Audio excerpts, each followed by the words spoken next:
In this video, I'll show you how you can export a Premiere Pro sequence out to a video file that you could use for YouTube or other social media. First, select your sequence, make sure it's highlighted. Go over to File, Export, Media, or you could use the shortcut Control-M on the PC or Command-M on the Mac. Another option is to go to the top here and click on Export. This is the export window you'll see for Premiere 22.3 and newer versions.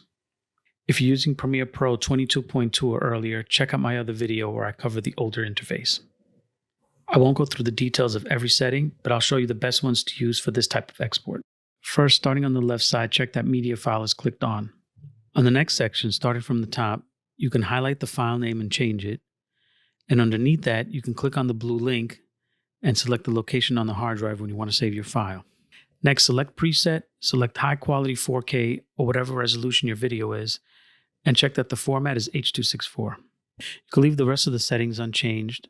Just click on the button that says More, and then scroll all the way down till you get to bitrate settings and bitrate encoding. Set the encoding to VBR1 pass, and the bitrate to 50 if your video is 4K, and 35 if it's 1080p. For the last step, select Audio and set it to all the defaults you see here. AAC as the format, bitrate at 320. One last thing is to uncheck Effects and Metadata since you won't really need them here. Over on the lower right, you could check the output and see that all the settings look correct, and then hit the Export button when you're ready.